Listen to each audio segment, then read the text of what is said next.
Bienvenue dans Raconte-moi Al-Qasas, une nouvelle série du podcast Coran de ton cœur qui t'accompagnera, j'espère, pendant les jours bénis de Ramadan. Moi, c'est Zainab, enseignante et éternelle étudiante du Coran, comme j'aime le dire. Prépare-toi à entrer en profonde conversation avec Surat Al-Qasas et accueillir, jour après jour, les sagesses qu'elle t'offre. Raconte-moi Al-Qasas, un grand récit parmi les récits de ton Coran et peut-être même un récit dans l'histoire de ta vie. Bismillahirrahmanirrahim. قالت إحداهما يا أبت استأجره إن خير من استأجرت القوي الأمين قال إني أريد أن أنكحك إحدى ابنتي هاتين على أن تأجرني 8 حجج فإن أتممت 10 فمن عندك وما أريد أن أشق عليك ستجدني إن شاء الله من الصالحين قال ذلك بيني وبينك أيما الأجلين قضيت فلا عدوان علي والله على ما نقول وكيل. L'une d'elles dit « Ô mon père, engage-le. Certes, le meilleur de ceux que tu as engagés, c'est celui-ci, le fort et le digne de confiance. » Il dit « Je voudrais te marier à l'une de mes filles que voici, à la condition que tu travailles à mon service durant 8 ans. Si tu achèves 10, ce sera de ton bon gré. Je ne veux cependant rien t'imposer d'excessif. Tu me trouveras, si Allah le veut, du nombre des gens de bien. C'est conclu entre toi et moi, dit Moussa. Quel que soit celui des 2 termes que je m'assigne, il n'y aura nulle pression sur moi, et Allah est garant de ce que nous disons. Surat Al-Qasas, ayah 26 à 28. Assalamu alaikum wa rahmatullah. J'espère que tu vas bien. Et là, je te demande vraiment sincèrement, comme d'habitude, mais j'espère vraiment que tu vas bien. Parce que je te préviens tout de suite, dès le départ, que cet épisode-ci concerne un de mes passages préférés. Pas de mes passages préférés de la sourate seulement, du Coran tout entier. J'aime tous les passages de mon Coran. Je ne vais pas dire lequel est mon préféré, parce que ça, je préfère le garder pour moi. Mais sache que celui-ci, c'est parmi mes préférés. Vraiment, il est dans mon top des passages du Coran. Est-ce que cette information est importante pour toi ? Je ne sais pas, mais peut-être que c'est bien que tu sois prévenu au cas où tu te dis Zainab, elle prend parti pour Moussa ici, elle prend parti pour cette femme. Je prends parti pour tous les bons protagonistes de ce passage. En fait, je prends parti pour tous ceux qui sont mentionnés dans ce passage-là, tellement c'est un des plus beaux passages de notre Coran. Belle écoute. Donc on débute avec la ayah 26, où on a la conversation d'une des femmes avec son père. Et remarque bien, parce qu'en fait, il y a tellement de scènes qu'il faut sous-entendre, en fait, qu'il faut imaginer, comprendre, qui se sont dit, en fait, qu'en fait, on peut oublier de réaliser que cette ayah-là, c'est finalement le seul bout de conversation qu'Allah nous donne entre cette fille, donc que cette femme-là, et son père. Donc ce n'est pas la conversation des 2 femmes avec leur père, c'est la conversation de cette femme-là avec son père. On n'a pas la scène où elles reviennent du puits et où elles racontent à leur père qu'est-ce qui s'est passé, pourquoi elles sont revenues plus tôt, etc. On n'a pas non plus la discussion de quand elles ont décrit comment ça s'est passé, quand elle est partie chercher Moussa alayhi salam, l'une d'elles, et jusqu'à ce qu'ils arrivent là. On n'a que cette partie-là de la conversation. Encore une fois, lorsqu'Allah subhanahu wa ta'ala décide de mettre en lumière une seule information, par exemple, dans un tas d'informations, c'est qu'il veut que toute notre concentration soit sur celle-là. C'est-à-dire que cette partie-là qu'il nous partage est censée être suffisante, est censée être complète. Et c'est exactement le mode d'action qu'on va suivre. Allah nous dirige vers cette voie-là, on va suivre cette voie-là, Inch'Allah. Et donc, l'une d'elles dit Donc on va déjà regarder ce passage parce qu'il est super intéressant, cette seule conversation qu'on a père-fille ici, et on sait avec la suite, tu as entendu les ayats au début, il sera question de mariage, il sera question de quand même quelque chose ici, et c'est à la suite de cette conversation-là, et sachant que la dernière conversation qu'on a eue hier, c'est quand Moussa alayhi salam arrive et qu'il raconte, après avoir été cherché par une des femmes, qu'il raconte à cet homme-là tout son vécu, son qasas. Et donc, cet homme l'accueille, le fait atterrir, etc. Il l'écoute jusqu'à la fin et il le rassure et lui dit « Voilà, ici tu es sain et sauf en gros ». Et après, on a cette discussion avec cette femme. C'est comme si en fait elle avait pris un peu son père à part et qu'elle lui avait dit « Papa, tu devrais peut-être l'engager en fait ». Et là, après, on n'a pas la réponse du père à sa fille, on a tout de suite en fait la discussion du père qui reprend avec Moussa alayhi salam. C'est assez fascinant comment les scènes ici se déplacent, d'accord ? Comment les scènes bougent les unes avec les autres, avec Allah qui respecte tout à fait notre sens de notre intelligence, ce côté où justement on a besoin de suspense, on a besoin d'être captivé, etc. Si tu regardes bien, il a une manière de nous conter l'histoire qui nous permet en fait de ne pas nous ennuyer, qui justement, ça va tellement vite qu'on se dit « Attends, il manque quelque chose. Attends, mais raconte-moi cette scène-là. Est-ce que tu comprends pourquoi j'ai besoin de mon écran plat au paradis ?» Parce que toutes ces scènes qui sont pas racontées, il faudrait bien un jour qu'on les voit pour de vrai, n'est-ce pas ? J'arrête pas avec mon rêve d'écran plat. Et je vois qu'en fait, il y en a beaucoup qui me rejoignent dedans. Vous me contactez beaucoup à ce sujet. Donc, je suis très contente de savoir que mon rêve d'enfant n'est pas si enfantin que ça, machallah. Donc, avant de te parler du vif de ça, de décortiquer là-dedans, j'aimerais te partager en fait une parole de compagnon au sujet de cette scène-là. Donc, Omar ibn Khattab, Abdullah ibn Abbas, Qatada et Mohammed bin Ishaq, donc qui sont des compagnons, et d'autres compagnons ont dit au sujet de ce passage. Lorsqu'elle a dit, en vérité, le meilleur des hommes que tu as engagé, c'est celui-ci, le fort et digne de confiance. Son père lui a dit, donc là je raconte ce que les compagnons ont dit, c'est que ces compagnons-là ont dit. Son père lui a dit, après ça, quand elle a dit ça, il lui a dit, que sais-tu de cela ? En gros, que sais-tu que il est fort et digne de confiance ? Elle lui dit, il a soulevé un rocher qui ne pouvait être soulevé que par 10 hommes.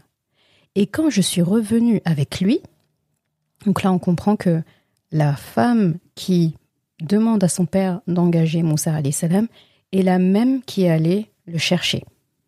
D'accord ?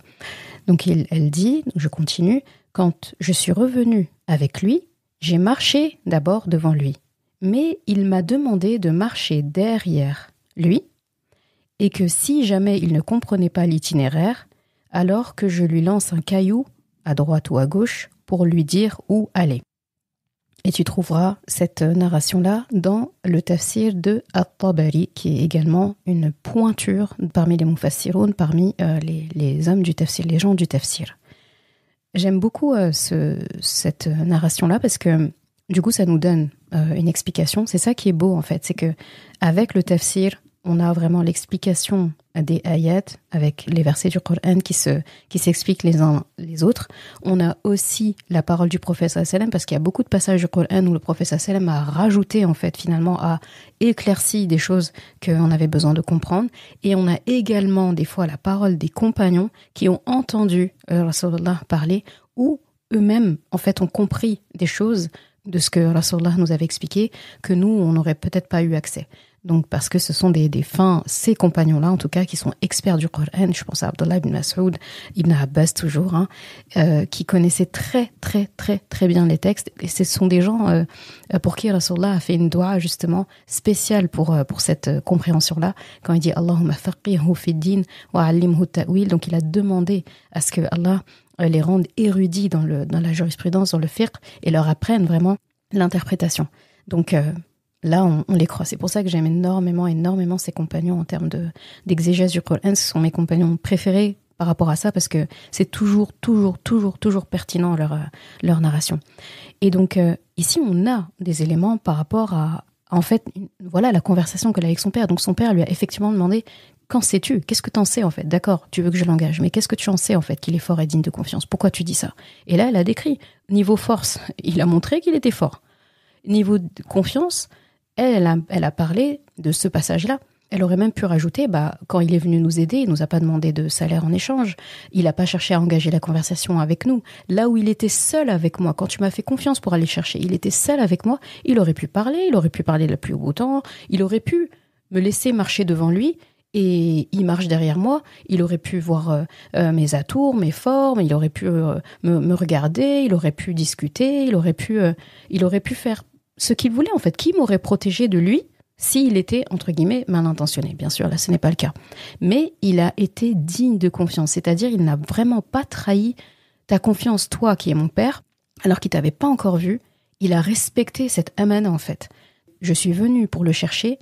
Eh bien, il s'est arrêté là, il m'a suivi. Et même là, pour respecter ma dignité, ma pudeur jusqu'au bout, voilà ce qu'il a fait. Donc là, ça nous renvoie à la description que Rasulullah a fait sallallahu alayhi wa sallam, a fait de Moussa alayhi salam au sujet de sa pudeur. Il a dit que Moussa alayhi salam était un homme qui était très pudique.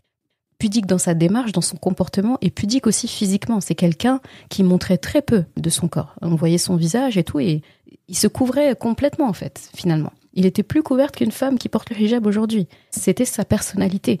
Et en plus de ça, Allah nous décrit la démarche de cette femme aussi, qui apparemment est aussi pudique que lui sûrement.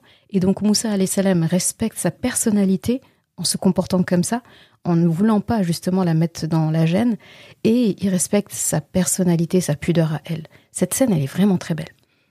Donc, faut en prendre la graine, les femmes, les hommes ici, cette scène-là, elle est... De toute façon, aujourd'hui, il n'y aura que des leçons pour les femmes dans leur féminité, pour les hommes dans leur masculinité, pour le couple, pour le père, pour...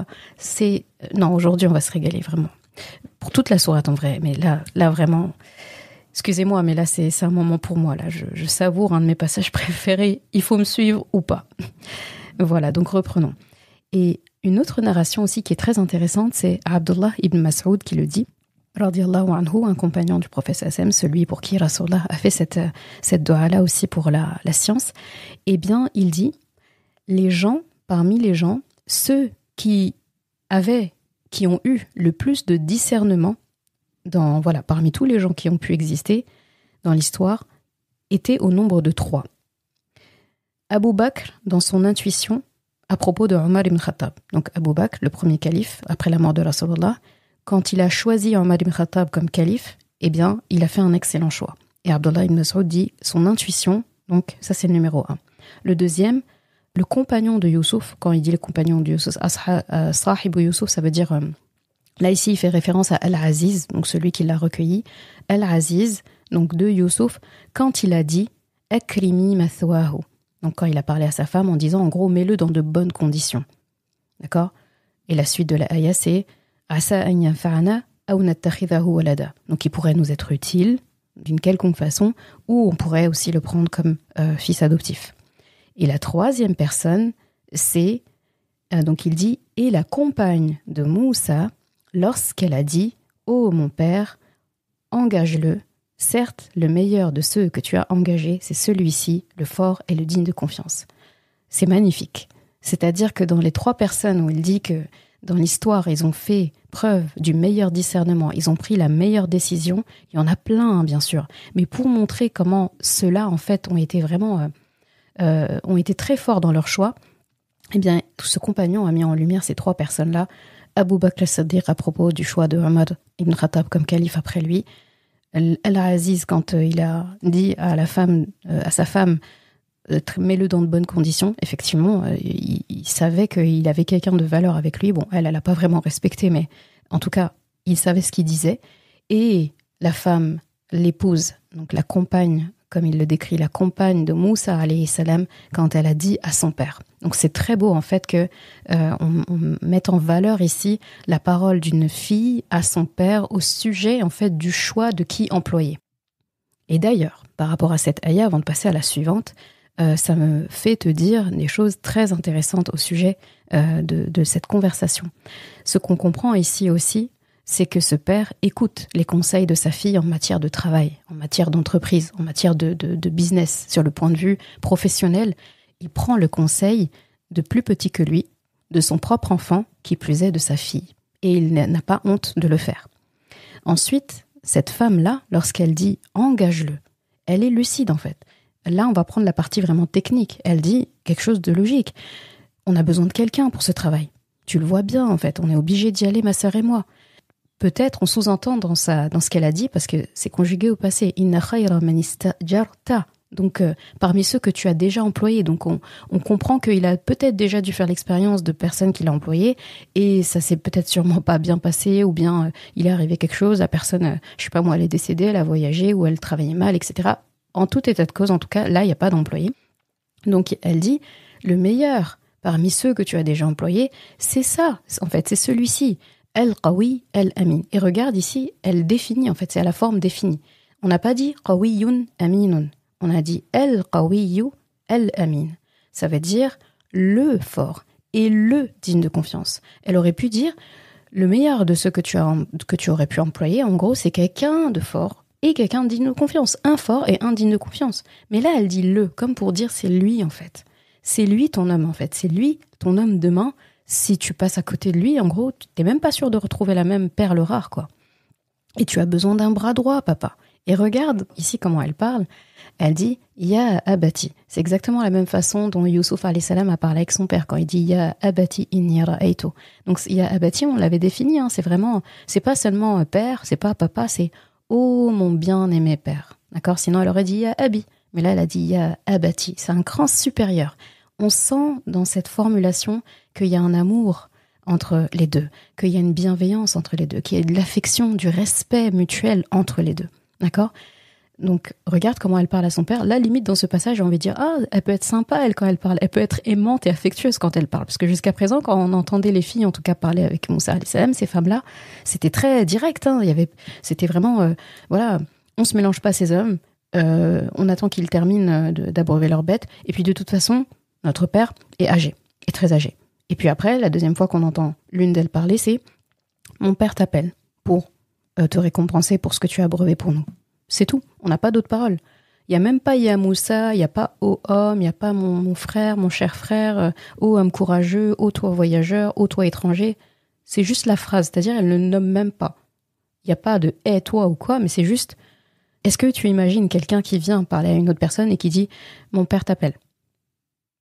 Il n'y a pas salam, ça va, oui, bah c'était moi qui étais là tout à l'heure, au fait, au sujet de la scène de tout à l'heure, cher homme, cher frère. Non, il n'y a pas tout ça. C'est vraiment straight. Ça va direct, droit au but.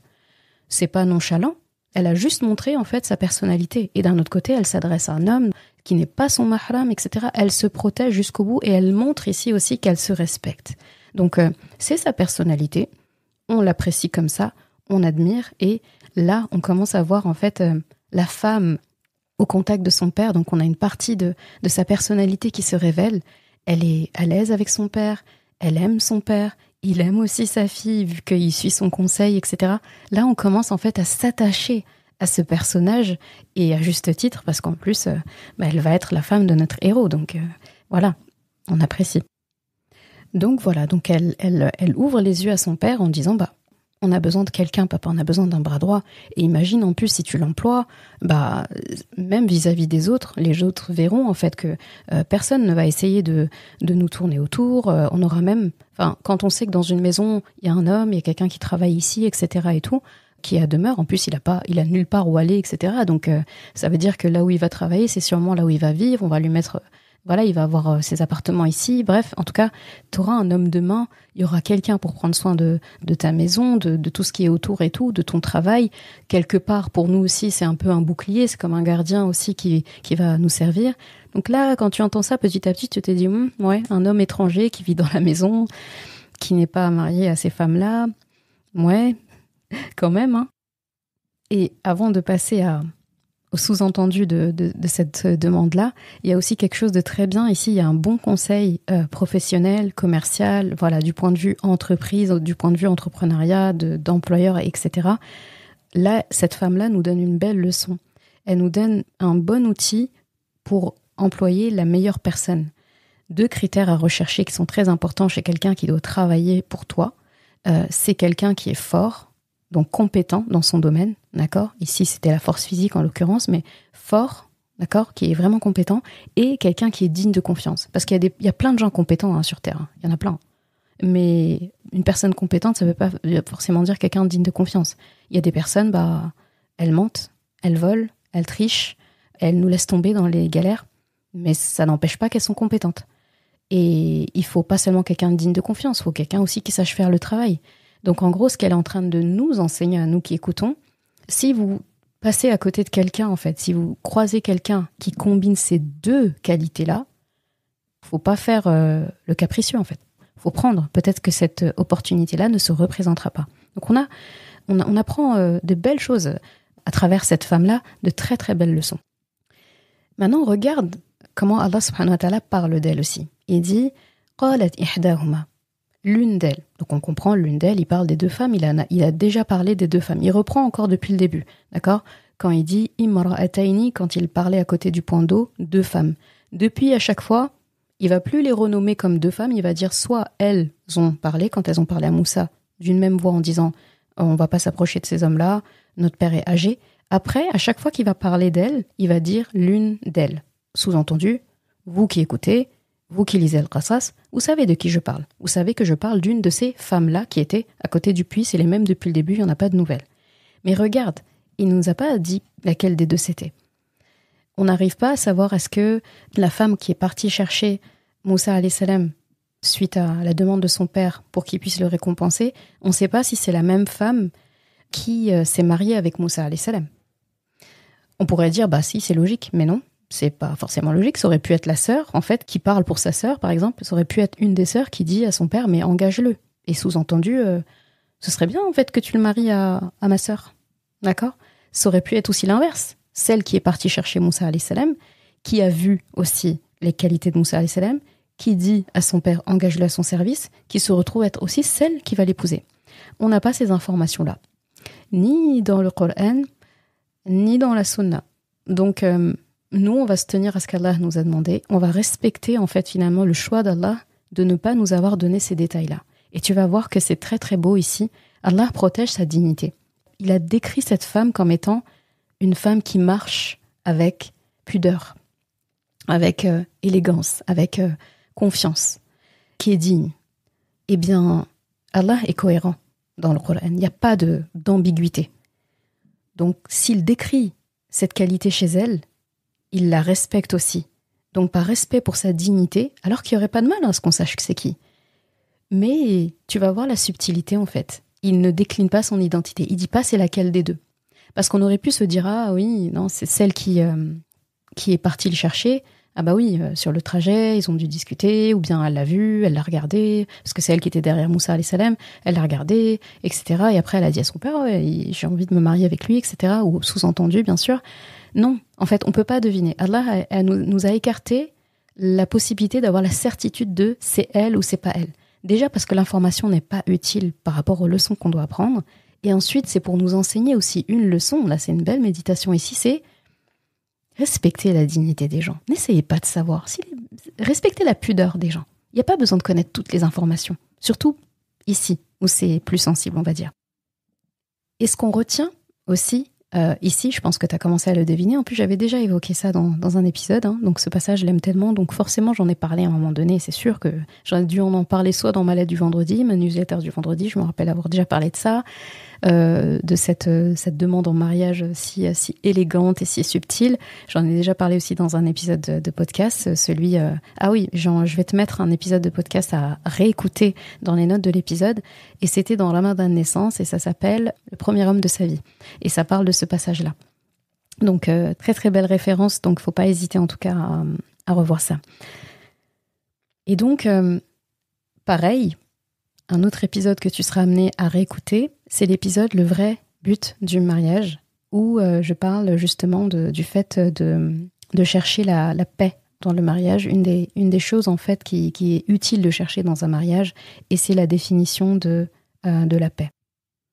Elle a vu, cette femme-là qui parle en tout cas, en Moussa alayhi salam, ce qu'elle recherchait en termes de paix, en termes de sakina. Peut-être que sa définition à elle de la sakina, c'était un homme pieux, un homme digne de confiance, un homme fort, un homme grand. Physiquement, peut-être qu'elle a trouvé en Moussa alayhi salam tout ce qui l'attirait de manière standard chez un homme. Tout le monde a des attirances en particulier, des goûts en particulier. Peut-être que justement, elle a beaucoup apprécié la pudeur de Moussa alayhi salam, son côté réservé, le fait qu'il était respectueux envers les femmes, le fait qu'il savait se maîtriser, qu'il savait maîtriser sa force, sa colère. Il ne s'est pas emporté devant ces hommes-là. Il s'est maîtrisé aussi devant elle. Le côté gentleman aussi, son éducation, ses bonnes manières. Et là, on a envie de dire merci à sa maman Asiya d'avoir inculqué ça en Moussa alayhi salam, d'en avoir fait un prince, machallah, avec ses belles manières. C'était quelqu'un de distingué, c'était quelqu'un de visiblement humble aussi. Ce n'était pas quelqu'un qui avait la flemme ou qui était paresseux, parce que là, ça montre qu'il l'est vraiment pas. Après le long voyage qu'il a fait, la fatigue, il est sous l'ombre d'un arbre, il voit des femmes, il se lève, il va aller quand même les aider physiquement, alors qu'il aurait pu se dire, ça me regarde pas, je ne connais pas cette ville, je connais pas ce pays, faut pas que je commence à me mêler de ce qui me regarde pas. Il aurait pu réagir comme ça. Mais non, en fait. Donc il s'est levé. Donc c'est quelqu'un qui aime travailler, c'est quelqu'un qui est débrouillard, qui en veut, qui est persévérant.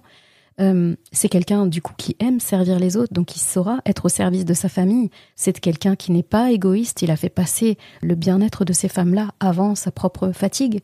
C'est quelqu'un qui a été courageux aussi, parce qu'il a osé aller leur parler, ne serait-ce que pour demander c'est quoi votre problème, vous avez besoin de quoi? Et voilà. Donc, voilà comment cette femme-là, finalement, a rapidement dit à son père pourquoi est-ce qu'il devait engager Moussa alayhi salam, et les sous-entendus, où elle a dit subtilement à son père, là tu commences à comprendre, elle a subtilement dit à son père, peut-être à son sujet ou au sujet de sa sœur, Allahu a'lam, mais en tout cas, pour l'une ou l'autre, il y a une des deux en tout cas, pour qui Moussa alayhi salam a vraiment fait de l'effet, qui était vraiment attirée par Moussa alayhi salam pour toutes ses qualités morales et aussi physiques, et qui a eu le courage de le dire à son père. Après, tu me diras, elle le dit à son père, mais ça ne veut pas forcément dire qu'il a compris. Eh bien, la ayah d'après nous montre qu'il a compris. Et tu noteras aussi que Al-Amin, qu'elle définit Moussa alayhi salam avec cet attribut-là, est aussi un des surnoms qu'on donnait au prophète sallallahu alayhi wa sallam. Al-Amin, on l'appelait Al-Amin, d'accord? Avant qu'il soit prophète, c'est le surnom que les gens lui donnaient parce qu'il était digne de confiance. Il était reconnu comme ça à la Mecque. Et donc c'est un beau clin d'œil aussi à Rasulullah sallallahu alayhi wa sallam, pour qui finalement le récit Al-Qasas a été révélé en premier, comme pour lui dire, tu vois, ton frère Moussa et toi, vous avez été repérés par la femme de votre vie pour la même belle qualité. Votre côté digne de confiance, en tout cas au moins. Et donc la ayah suivante, la ayah 27, nous montre en fait que le papa a très bien compris le sous-entendu de sa fille. Il a très bien compris que sa fille lui disait subtilement et avec beaucoup d'élégance, « Papa, j'ai trouvé l'homme qui me suffit, j'ai trouvé l'homme que je veux épouser. » Et tu peux l'engager à ton service par la même occasion. En fait, c'est vraiment une phrase qui combine plein de choses. En l'engageant à son service, comme elle le sous-entend ici, ça va répondre à plein de besoins, aussi bien pour elle, pour son père, pour sa sœur, pour sa famille, et pour Moussa alayhi salam aussi en premier, quoi. Donc c'est vraiment le truc qui remplit les réservoirs de tout le monde. Et donc le père, et c'est ça qui est beau, c'est que la scène, elle va tout de suite là-bas. Il n'y a pas le côté où il répond à sa fille, ah oui, et on fait ça quand? Ou bien t'es sûr? Ou ah d'accord, j'ai compris. Il n'y a même pas tout ça en fait. On n'a pas la réponse du père à sa fille. On a tout de suite le père qui négocie et qui parle avec Moussa alayhi salam. Donc cette scène-là qui saute, d'accord? Et si tu regardais une vidéo, il y aurait un flou de passage avec un autre passage, ou bien il pourrait y avoir un aparté, le père qui commence à parler à Moussa alayhi salam en disant vas-y, t'es en sécurité maintenant, et puis après il y a un aparté avec la fille qui dit en fait papa, tu devrais peut-être l'engager à ton service, etc. et tout, et après on change directement de scène sur une autre pièce, le père qui est de nouveau assis avec Moussa alayhi salam après une petite pause, ou bien qui dit voilà, je reviens te voir, j'aimerais te proposer quelque chose, qu'est-ce que tu en dis? Comme si finalement la décision venait du père, alors qu'en fait le père n'a fait que être le transmetteur finalement de la demande de sa fille. Et même ici en disant, donc là, regarde, Allah respecte la dignité de cette femme, le père respecte la dignité de sa fille. Il aurait pu dire, parce que c'est ce qu'il a compris, il aurait pu restituer et dire, ma fille aimerait que tu sois son mari. Non, même là, en fait, il protège la dignité de sa fille vis-à-vis de Moussa alayhi salam. Donc il dit, je voudrais te marier à l'une de mes filles que voici. Donc là, Moussa alayhi salam, bon, bien entendu, il va finir par savoir c'est laquelle fille, laquelle des deux quand même que le père veut lui donner en mariage. Donc finalement, seul Moussa alayhi salam, cette femme, sa sœur, il y a que eux en fait, et le père, il y a que eux qui sauront jusqu'à la fin des temps, jusqu'à ce que nous on ait l'information au paradis, Inch'Allah, il y a que eux qui seront au courant de laquelle des deux femmes a dit quoi, a demandé quoi, laquelle est venue chercher Moussa alayhi salam, son nom, qui voulait se marier avec Moussa alayhi salam des deux et qui a conversé avec son père. Il y a que eux qui le savent et c'est très bien comme ça. Et là aussi, c'est une belle leçon pour nous que tout n'a pas besoin d'être connu. Il y a des choses qui doivent rester en famille pour la dignité, le respect de tout le monde. Et parce qu'en fait, les gens, quand ils ont une information et qui n'ont pas forcément tout le tableau ou qui n'étaient pas là, c'est facile d'interpréter, c'est facile de juger. Des personnes, en fait, pourraient juger selon leurs stéréotypes, selon leurs préjugés, selon leur culture. Ah, mais ça se fait pas dans notre culture.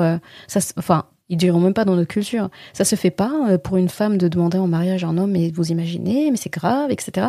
Il y a des cultures où peut-être ça se fait pas.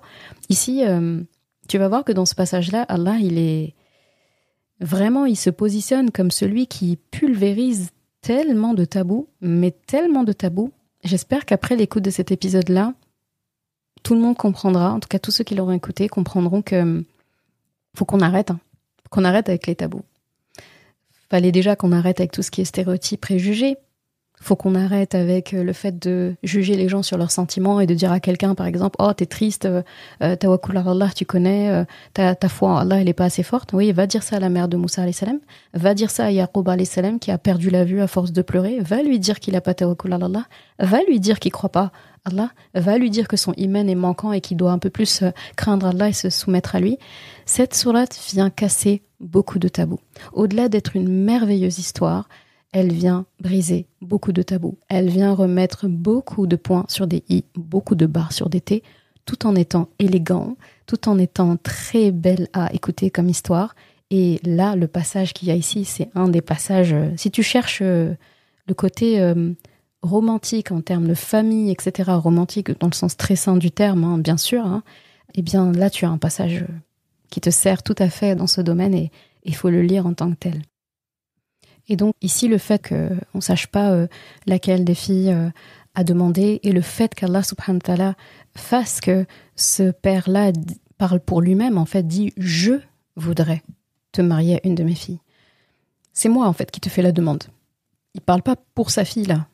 Il ne transmet pas une demande de sa fille à Moussa alayhi salam. Il parle de lui. Moi, père, voilà, j'aimerais te marier à une de mes filles. Et il émet un souhait. On sent dans ce qu'il dit qu'il ne contraint pas sa fille et il ne contraint pas Moussa alayhi salam. Bon, nous on sait qu'il ne contraint pas sa fille, que c'est plutôt elle qui a dû se dire « Bon papa, j'espère que papa a compris ma demande et qu'il va faire le job, d'accord ?» Donc ici c'est un très très beau conseil qu'Allah glisse un petit peu vraiment en sous-marin aux pères, aux familles. À savoir que personne n'a besoin de savoir que c'est ta fille qui a voulu se marier en premier à cet homme. Même cet homme n'a pas besoin de savoir au départ que la demande en réalité elle a été initiée par une femme.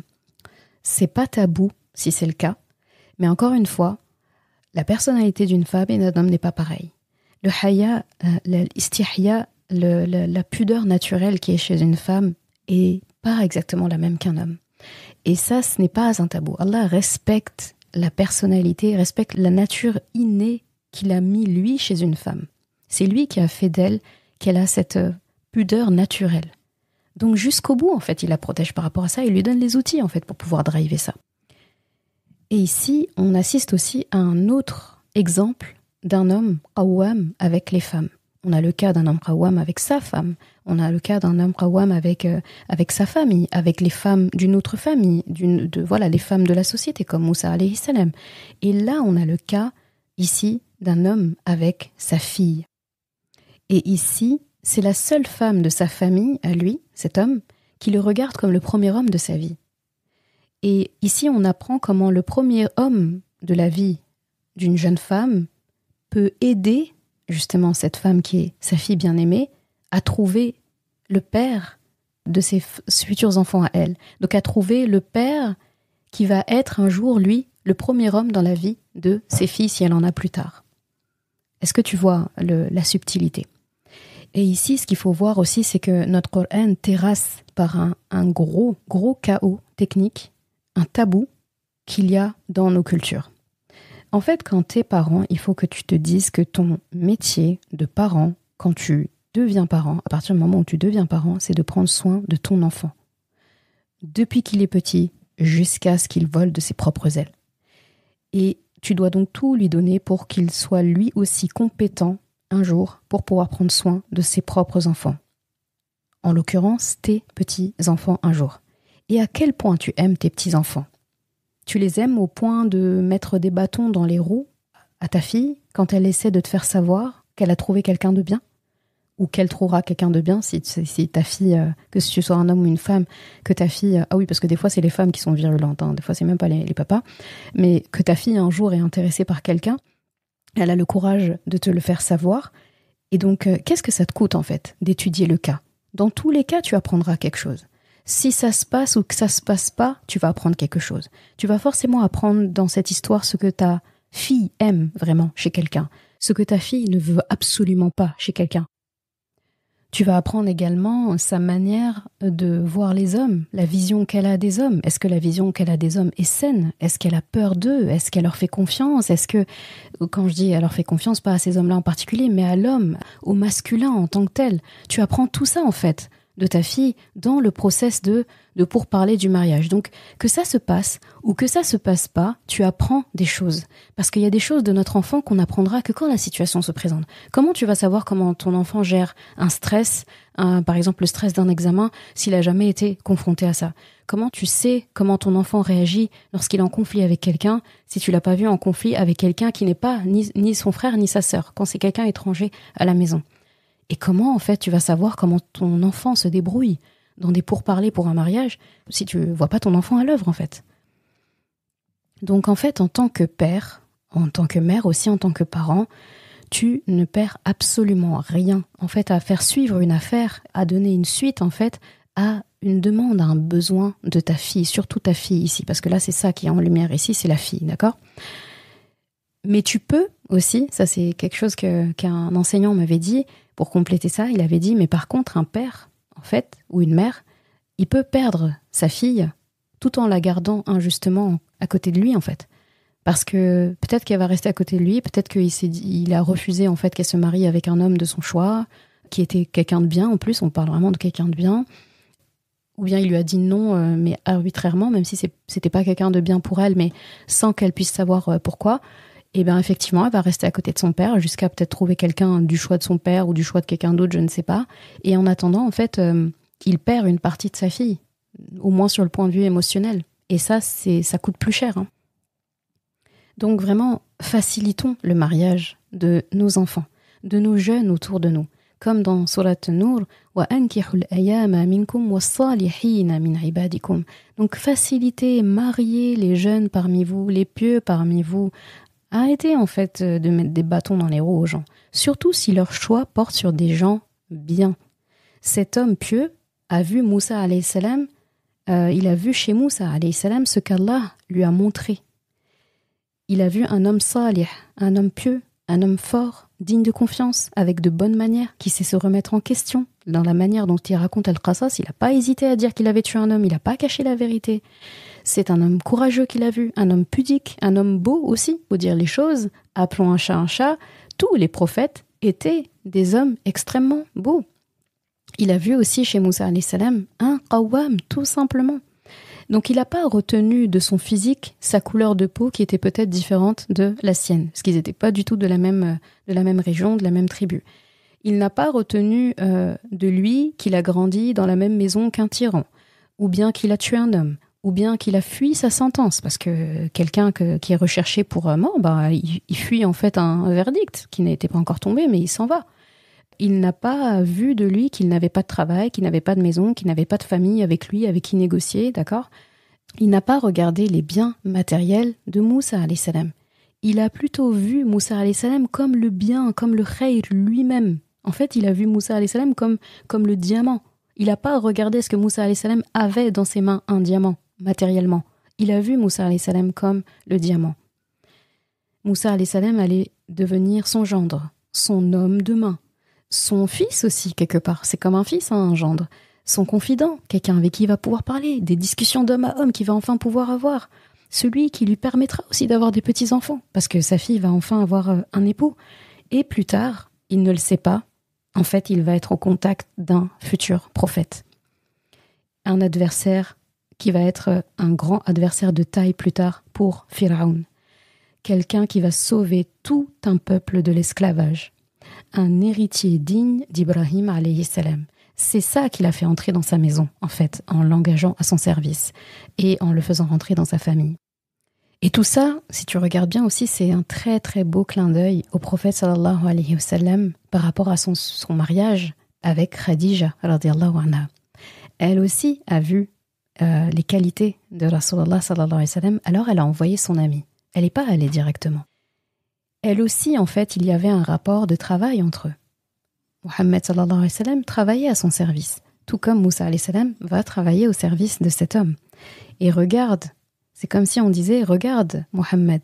C'est comme si Allah disait « Regarde Mohammed, ton frère Moussa et toi, vous vous ressemblez tellement, jusqu'à même vos process de mariage sont finalement les mêmes. » Khadija, radiyallahu anha, a été la stabilité même pour le prophète sallallahu alayhi wa sallam, comme cette femme va l'être pour Moussa alayhi salam. Et on sait que Moussa, au moment là où il se trouve, ce qu'il a besoin, c'est de stabilité après tout ça. Et regarde, est-ce que tu commences à voir pourquoi est-ce que la doua de Moussa alayhi salam, Rabbi inni lima anzalta ilayya min khayrin faqir, que je t'ai dit d'apprendre par cœur hier, est-ce que tu commences à comprendre pourquoi c'est parmi mes doigts préférés? Regarde ce que ça lui a offert jusqu'à présent. Regarde ce que ça commence même à lui offrir. Donc en fait, Moussa alayhi salam, il avait à la fois ici, il avait de quoi donner une dot, s'il travaille pour cet homme, et un salaire en même temps. Parce que on a l'impression, en fait c'est marrant, parce que en l'employant à son service, on pourrait avoir l'impression qu'il rend service à Moussa alayhi salam, parce qu'il va le payer en fait pour le travail qu'il fait. Et en même temps, Moussa alayhi salam lui rend service en fait à cet homme, parce qu'il a besoin de quelqu'un. Est-ce que tu vois comment c'est vraiment des échanges de bons procédés? Donc il va avoir la dot, le salaire en même temps, il va être hébergé. Donc là, on a compris qu'elle marchait. Hein. Il faut l'utiliser. La doua de Moussa alayhi salam marche. Au cas où tu n'avais pas compris, ça marche. Et donc il a eu un toit, il a eu une partenaire de vie qui est pieuse, un beau-père bienveillant, qui est lui aussi un père, qui va être un père aussi pour lui, qui va être un employeur, qui est correct, qui est juste, d'accord? Il le dit, tu vas certes me trouver, si Allah le veut, parmi les gens de bien, je vais pas t'exploiter, je sais que tu es très fort physiquement, que tu fais le travail de 10 hommes, mais pour autant, je ne vais pas t'exploiter au-delà du travail d'une personne, ne t'inquiète pas. Donc pareil, il a gagné aussi une belle sœur pieuse, un contrat de mariage et un contrat de travail qui est juste, une stabilité, une liberté, du respect. Il aura une occupation aussi la journée. C'est une vraie thérapie aussi pour lui, tout ça. Lui qui est passé quand même par pas mal de... Voilà, il est passé par beaucoup d'épreuves. Hein. Donc là, ça lui permet de se détendre et d'atterrir, en fait. C'est une consolation aussi, parce qu'il est loin de sa famille. Il a plus, en fait, ses deux mamans à côté de lui, en fait, qui étaient quelque part ses piliers et ses rocs. Et c'est son grand frère Haroun, alayhi salam, sa sœur aussi, très intelligente, machallah, sa grande sœur qui a participé aussi à lui sauver la vie. Donc Moussa alayhi salam, ici, il a tous les ingrédients pour reprendre confiance, pour reprendre de l'estime, pour reprendre de la force au point moral. Et enfin, la ayah 28, très très belle ayah aussi, où Moussa alayhi salam répond. Et donc, on a la réponse de Moussa alayhi salam où il dit « Ok, c'est conclu entre toi et moi. D'accord ? Dhalika bayni wa baynik. » Donc ceci, tout ce qu'on s'est dit là, c'est entre toi et moi. C'est d'accord, entre guillemets. Et après, il dit « Quel que soit celui des deux termes, donc que ce soit 8 ans ou que ce soit 10 ans, l'un ou l'autre, en fait, de ce que tu m'as proposé, eh bien, quel que soit celui que je vais choisir, ça sous-entend que je vais prendre le temps de choisir, j'accepte le contrat, mais pour, en tout cas, la durée, c'est moi qui choisis. Et quels que soient les deux que je choisis, j'aurai pas de pression, hein. Tu ne me mets pas de pression. Il n'y aura pas de pression sur moi. Là, il le dit en tout bien, tout honneur, hein. D'accord ? Et Allah est garant de ce que nous disons. Ici, Moussa alayhi salam, il est en train de dire, c'est OK entre toi et moi. J'accepte le mariage. j'accepte le montant de la dot, j'accepte ce poste. Il a dû aussi, après mûre réflexion, parce que ça aussi c'est quelque chose qui sous-entend ici, il a dû voir aussi en elle, très rapidement, très succinctement, très intelligemment, sa définition de la paix. Elle est pieuse, elle m'attire physiquement, elle est pudique, on se ressemble sur ce point, elle est digne, elle est courageuse, cette femme. Elle est débrouillarde. Franchement, il faut quand même du courage pour accepter de prendre le travail comme ça qu'un homme aurait dû faire, soulager son père. Maintenant que je suis là, elle aurait pu faire ça. Mais je sais que c'est une femme, en fait, qui est prête à prendre le lead et le relais, en fait, s'il se passe quelque chose. Si demain, je ne suis plus là, elle est seule avec les enfants, je sais que cette femme-là ne souffrira pas, en tout cas, de mon absence, dans le sens... Elle sait s'occuper en fait. Elle est compétente. Et ça, c'est très important chez une femme aussi. Ce n'est pas parce que ceci ou cela est le rôle de l'homme que en fait, moi, ça m'intéresse pas ce que tu fais. Je n'apprends pas à faire ce que tu sais faire. Ça m'intéresse pas. Non. En fait, dans un couple, les deux en fait doivent être intéressés par ce que l'autre fait. Ne serait-ce que pour pouvoir prendre l'intérim quand il y a besoin. C'est très important. On est une équipe. On n'est pas ton poste, mon poste. Personne, en fait, ne franchit la frontière de l'autre. Tu restes dans ton pays, je reste dans mon pays, dans le sens, figuré du terme.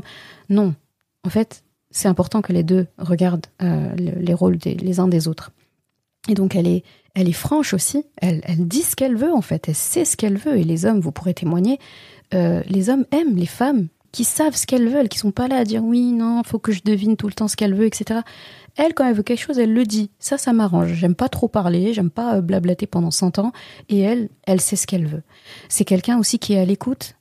C'est quelqu'un qui est intelligente, ça se voit. Elle l'a montré. Elle est instruite aussi. Parce qu'avoir un père comme ça, et avoir les compétences qu'elle a et comment elle conseille son père, etc., c'est quelqu'un qui est compétent, hein, d'accord ? Elle a appris pas mal de choses. Elle est bien éduquée. Elle est aimée, elle est choyée de son père. Et ça, c'est très important aussi pour un homme. Sur le point de vue affectif, elle n'a pas de manque affectif, etc. C'est quelqu'un qui sera équilibré aussi. C'est plus facile avec une femme comme ça. Et c'est quelqu'un aussi, par-dessus tout, qui accepte Moussa alayhi salam tel qu'il est. Qui le regarde pas comme un fugitif. Qui le regarde pas comme un criminel. Parce qu'il a tué quelqu'un. Qui le regarde pas aussi comme quelqu'un qui a été dans la même maison que Pharaon. Donc, il a peut-être pris des comportements de ce pharaon dont on entend parler, parce que les contrées à côté, ils entendent. Hein, tout le monde est au courant, en fait, de la réputation de Pharaon. Ça le suit partout. Donc, ça voyage. Donc, non. En fait, elle, ni préjugés, ni stéréotypes. Non. Tawakkul ala Allah. Et je prends la personne telle qu'elle est. Je prends ce que je vois, ce qu'elle m'a montré. Et Moussa alayhi salam a été dans des situations où il ne pouvait pas faire semblant que ce qu'il était, en fait. Donc, en fait, il a montré sa valeur juste par ces faits-là. Et donc, c'est tout ça, en fait, que Moussa alayhi salam pense au moment où il dit « j'accepte, en fait. J'accepte, je choisis. On m'a pas contraint. Hein. Je suis d'accord, en fait. Je veux me marier, moi aussi, avec cette femme-là. » Et pareil, quand il dit « tout restera entre nous », tout ce qu'on s'était dit là, ça va rester entre nous. Pareil, c'est comme s'il disait aussi « je serai un homme bon pour ta fille. Je serai un bon employé, protecteur, un gardien aussi pour ta maison. Je respecterai le contrat. Donc, c'est moi qui choisis est-ce que je fais 8 ou 10 ans, mais je vais pas aller en dessous de 8 ans. Parce que, attention, c'est quand même une dot ici, d'accord ? Il y en a qui acceptent, etc., la dot, ils se marient avec la personne, et il y a des femmes, malheureusement, des sœurs, 20 ans plus tard, elles ont toujours pas vu la couleur de la dot. Donc là, Moussa alayhi salam, il bénéficie, il donne une partie de la dot, donc parce qu'il va commencer à travailler tout de suite, et en même temps, il n'attend pas que d'avoir versé la dot en entier, quand même 8 ans minimum, avant de pouvoir bénéficier de la compagnie de cette épouse, Inch'Allah. Donc c'est vraiment un accord qui est très équilibré, c'est trop beau ce qui se passe là. Et donc il dit, il respectera minimum, il ira minimum jusqu'à 8 ans, et il ne partira pas avant. Et donc, c'est comme s'il lui disait, tu as raison de me faire confiance. T'inquiète pas, on va célébrer le mariage, je vais me marier, mais c'est pas dès que je me marie, genre au bout de 4 ans, c'est bon, allez, on s'en va. Non. Ou bien j'arrête de travailler pour ton père. Non. Tu peux être sûr que j'irai jusqu'aux 8 ans. Et si je choisis 8, tu ne me blâmeras pas. Hein. Si je choisis 8 et après je m'en vais, tu diras pas, tu peux pas rajouter 2 ans de plus ou un truc comme ça. Dès qu'on te dit 8, tu prends 8, tu pars. Non. Et de la même façon, si je décide de choisir le 10 ans, faut pas que tu te dises au bout de 8 ans, bon, c'est bon, j'ai envie d'être tranquille maintenant. Bon, ça m'étonnerait que le père dise ça, mais tu n'auras pas de droit de regard, en fait, sur mon choix de 8 ou de 10. C'est moi qui choisis en fait si je fais 8 ou si j'attends 10. Et après les 10 aussi, je décide de partir, de voyager, de retourner en Égypte ou autre, ou voilà, de voler entre guillemets de mes propres ailes avec ma famille. Tu ne vas pas m'imposer quelque chose, d'accord ? Je deviens responsable de mon foyer après. Donc Moussa alayhi salam, si tu regardes bien, il est digne en fait. Lui aussi, il dit ce qu'il veut. C'est vraiment un accord d'égal à égal, d'accord ? Je suis digne. C'est vrai que, c'est comme s'il se dit, c'est vrai que je suis dans le besoin là actuellement, mais je me respecte quand même en fait. Je connais ma valeur.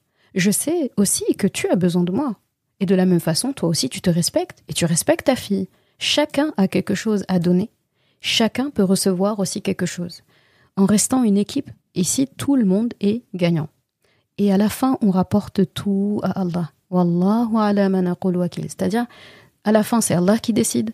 C'est Allah aussi qui est témoin, c'est à lui qu'on se remet. Donc, wakil, tawakkul, et ça tombe bien parce que le tawakkul, c'est vraiment une valeur très, très prépondérante dans cette sourate, Al-Qasas. Donc, Allah, c'est lui, en fait, qui est garant ici. C'est lui qui gère. C'est-à-dire que moi, je peux te donner mon accord, toi, tu me donnes ton accord, mais moi, je peux mourir entre-temps. Je peux ne pas aller au bout de ces 8 ans. Et ce sera pas de mon plein gré. Il peut tout se passer, en fait. La maladie, la mort, plein de choses. Moi, je donne mon accord. Toi, tu donnes ton accord. Mais c'est Allah qui est aux commandes à la fin. Moi, je vais faire tout ce qui est en mon pouvoir, et toi aussi.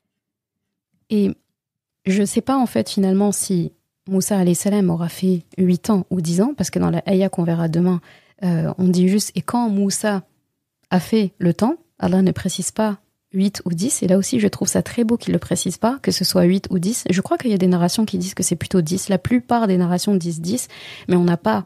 En tout cas, Allah nous a pas donné clairement est-ce que c'est 8 ou 10. Là aussi, je trouve ça très beau.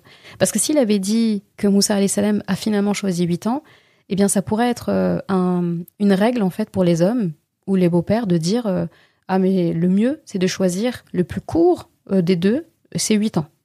D'accord ? C'est bon, la dot 8 ans, c'est beaucoup déjà. Et s'il avait choisi 10, les gens auraient pu dire ah non, le mieux, c'est de choisir le délai le plus long. Et comme Allah subhanahu wa ta'ala veut laisser à chacun en fait le choix, tant que chacun en fait est content, il ne nous a pas donné cette information-là pour qu'on ne soit pas contraint de choisir l'un ou l'autre. Là aussi, ce sont des sagesses d'Allah dans le Coran, des sagesses du prophète sallallahu alayhi wa sallam dans des choses aussi qu'il choisit de ne pas nous dire ou de choisit de ne pas faire devant les gens, exprès parce que si les gens voyaient Rasulullah dire ou faire quelque chose, ils le prendraient comme argent comptant et personne n'oserait faire différemment, alors que c'est quelque chose qui normalement devrait être laissé au choix de quelqu'un. Si Rasulullah avait imposé en disant que c'est ça qu'il faut faire, moi c'est ça que je fais, moi c'est ça que j'aime manger, moi je fais ici comme ça, comme ça, comme ça, pour des choses en fait où c'est les goûts et les couleurs, ça se discute pas hein, dans un sens, eh bien les gens se sentiraient contraints de faire pareil, ou bien les autres vont contraindre d'autres personnes en disant Rasulullah il a fait ça, tu fais ça absolument, d'accord ? Non. Donc Allah laisse le choix. Mais ce que je trouve beau, dans le cas par exemple où il aurait fait 10 ans, admettons, est-ce que ça te rappelle pas quelque chose ? Le prophète sallallahu alayhi wa sallam est en train de se diriger vers Médine. Et à Médine, il a passé 10 ans là-bas. Donc 10 ans de la révélation, 10 ans jusqu'à sa mort à Médine. Et après, il est revenu à Mecca. Et je trouve ça magnifique en fait que la hijra du prophète sallallahu alayhi wa sallam a duré 10 ans. Enfin, son temps à Médine, hein, parce qu'en réalité, il est revenu à Mecca, mais après, il est retourné à Médine. Mais je trouve ça beau que la période, en tout cas médinoise, ait duré 10 ans. Et possiblement aussi la période de hijra de Moussa alayhi salam a duré aussi 10 ans. Voilà, cette coïncidence, je la trouve assez belle.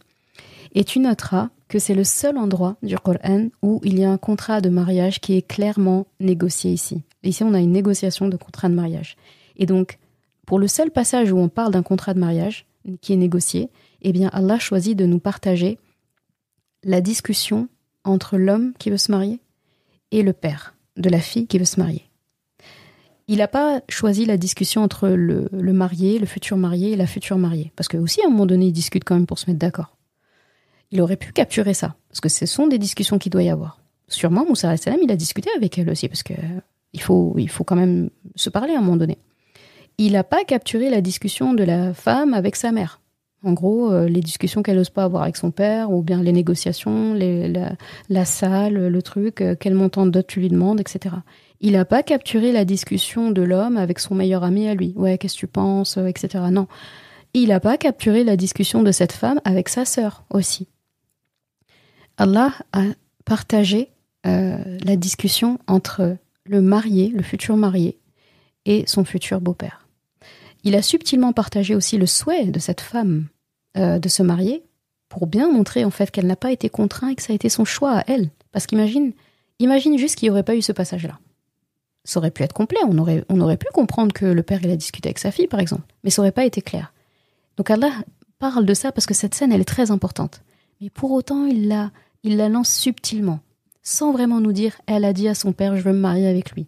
Sans pour autant capturer le père qui dit « Ah, d'accord, tu veux te marier avec lui, ok, tu vas te marier avec lui. » Sans que le père dise aussi « Ma fille veut se marier avec toi. » Ok, d'accord, j'accepte de me marier avec elle comme elle le veut. Il n'y a pas ça. Il n'y a que de l'élégance. Que de l'élégance, mashallah.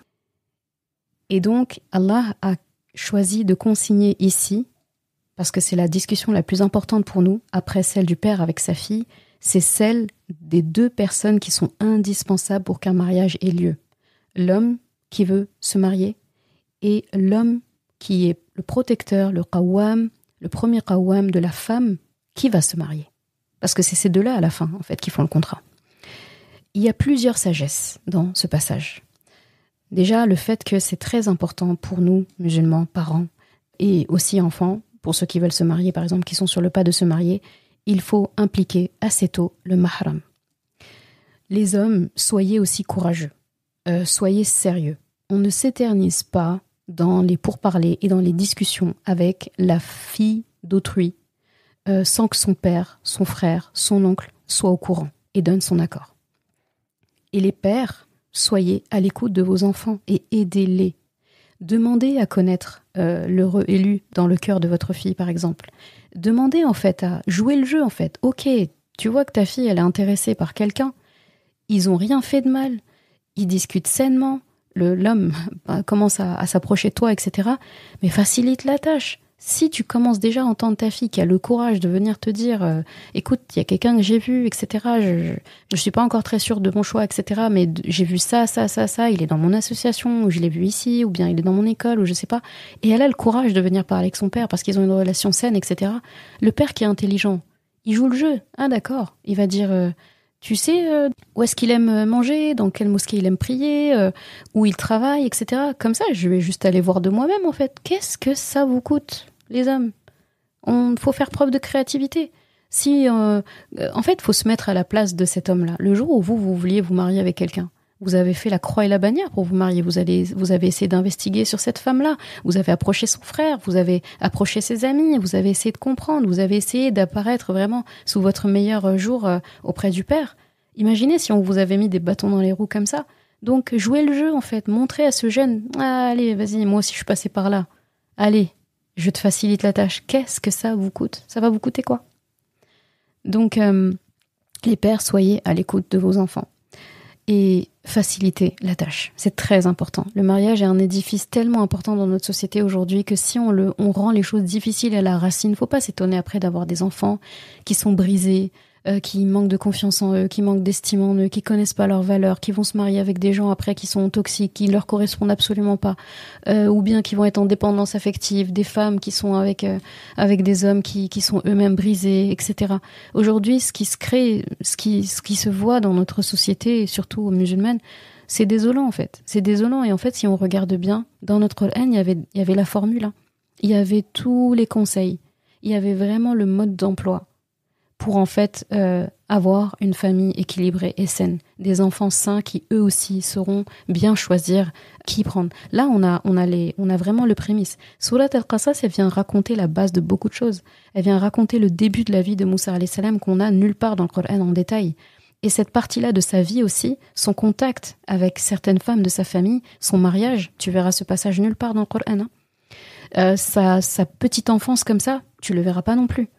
L'entourage féminin qu'il y a autour du prophète Moussa alayhi salam et qui lui a servi dans sa formation de prophète, c'est dans Surat Al-Qasas qu'il faut apprendre. Comme un élève studieux, il faut noter ici. Ici, je ferai pas l'affront au Coran de dire que ça c'est une masterclass, que ce terme-là il est tellement employé aujourd'hui, mais là tu as une formation premium, VIP, à elle toute seule, sur la vie dans ce passage-là, dans cette sourate. Et ce passage, si on passe à côté quand on lit Surat Al-Qasas, C'est vraiment dommage. Et une autre sagesse, et je vais finir par ça, c'est, parce que c'est important de le dire, parce que c'est quelque chose qu'Allah met en lumière ici aussi, subtilement, c'est le tabou qu'il y a autour de la dot. Est-ce qu'on en parle, ça ?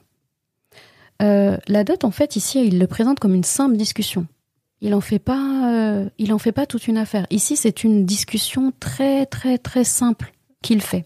Moussa alayhi salam, il ne se sent pas exploité, il se sent pas rincé, comme si on essayait de lui aspirer son argent et ses biens quand la dot est évoquée. Aujourd'hui, malheureusement, que ce soit père, futur mari, gendre, etc., et même les femmes, dès qu'on parle de la dot, tout le monde stresse, tout le monde est tendu. La femme va demander un montant, quel que soit le montant qu'elle va demander, elle va tout de suite passer pour une vénale ou bien pour une personne une profiteuse, etc., alors que c'est son droit absolu, la dot. Si quelqu'un te demande une dot, tu es capable de la donner, tant mieux. Tu n'es pas capable de la donner, tant pis. Soit tu trouves une solution, soit tu laisses tomber. Et de la même façon, ce qui est bien aussi, c'est que la femme n'a pas à courir derrière une dot, en fait, pour l'avoir après le mariage. Comme ici, Moussa alayhi salam respecte vraiment les termes du contrat. Et pour les femmes aussi, parce qu'on ne parle pas que des hommes, hein, nous on dit qu'on dit la vérité. Moi je mets les femmes et les hommes dans le même panier en termes de responsabilité, dans le sens où il n'y en a pas un qui a plus raison que l'autre. Hein. Là, vous ne me trouverez jamais en train de prendre le parti pour les femmes ou prendre le parti pour les hommes. Parce qu'Allah ne le fait pas, alors je ne le fais pas. Pour les femmes, c'est pareil. Demander des dots raisonnables, mais dignes. C'est ça qui est important, mais dignes. C'est très important. Une dot décente. Et la dot, c'est pas forcément de l'argent. Là, par exemple, Moussa alayhi salam, c'était bien plus que de l'argent. Là, sa dot, c'est un salaire, c'est un toit. Enfin, là, ce qu'il donne, pardon, c'est plutôt le fait qu'il donne ses services, sa protection, le fait que la maison est en sécurité, le travail, le temps qu'il donne, etc. Tout ça, toute cette sécurité en fait qu'il donne finalement. C'est son rôle de qawwam qu'il met sur la table. D'accord ? Et ce qu'il en tire, finalement, dépasse même ce qu'il donne. Donc là, cette dot-là nous apprend en fait que celui qui donne la dot, il est en train de se verser une baraka à lui-même en fait. C'est quoi cette façon en fait de fuir les montants de dot, de demander la plus faible possible ? Ça, c'est pas l'islam en fait. C'est pas l'islam. Et c'est pas l'islam aussi lorsqu'une femme donne un montant de dot sur lequel elle est satisfaite à un homme, il ne lui appartient pas de le négocier. Tu peux pas, c'est autre chose. Mais on n'a pas à remettre en question les paroles d'une femme. Et aujourd'hui, je vois sur les réseaux sociaux, que ce soit des gens influents, etc. Il y a tout un truc, toute une moquerie, toute une trend, etc. autour de la dot. Faut arrêter. Hein. Ce passage-là nous montre que c'est du cinéma et que c'est des grosses bêtises en fait de perdre son temps sur ça. Les vraies questions qu'on doit se poser, c'est celles qui sont dans Surat Qasas ici, dans ce passage en fait. C'est ça la vérité. Tout le reste en fait, arrêtons de perdre notre temps. On perd du temps. On perd du temps pendant que des mariages se délitent et c'était pas la dot le problème. Hein. D'accord ? Donc parlons des choses sérieuses. On est grand maintenant. On est en 2024. C'est quand même dommage que des siècles après ce passage-là, si Moussa alayhi salam nous voyait aujourd'hui, est-ce qu'il serait fier de nous en fait et des discussions futiles qu'on a autour du mariage et de la dot ? C'est quand même dommage alors que tout est clair. Donc il faut se respecter. Faut respecter tout le monde. Et tout ça, ça va avec tawakkul ala Allah. Ça va avec le fait d'être entier, d'être authentique, d'être sincère.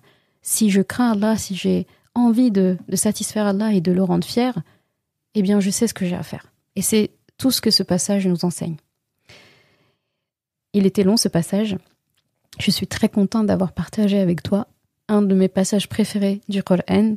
J'espère en tout cas que toi, il te plaît aussi beaucoup. Et ça, c'est à transmettre. C'est à transmettre autour de soi. C'est à partager aussi en famille. C'est à partager aux gens qui veulent se marier. C'est à partager aux gens qui sont déjà mariés. C'est à partager aux gens qui veulent se remarier. C'est à partager aussi aux gens qui ne veulent pas se marier. C'est des leçons de vie ici. Ce sont vraiment des pépites vivantes qui sont dans le Coran. Et est-ce que tu commences à comprendre quand le Coran dit « Laqad anzalna ilaykum kitaban fihi dhikrukum » Donc nous avons révélé un livre dans lequel il y a votre histoire. Ça, c'est notre histoire. D'accord ? C'est notre vie. Là, on a l'impression que c'est 2024 qui est dans ce passage, dans cette sourate de manière générale. Il faut prendre, il faut noter. Ça n'a pas été révélé qu'à Rasulullah Ça lui a été révélé pour lui donner des forces. Ça nous a peut-être aussi été révélé, nous, en tout cas transmis par Rasulullah, pour qu'on se réveille, pour qu'on réapprenne en fait, et pour qu'on arrête de perdre du temps. C'est très important. Alors la suite de l'histoire de Moussa alayhi salam, qu'est-ce qu'il a fait avec sa famille? Est-ce qu'il est retourné en Égypte ou pas? Qu'est-ce qu'il est devenu? Qu'est-ce qui est devenu ce délai? Eh bien, on verra ça demain, Inch'Allah. Salam alaikum.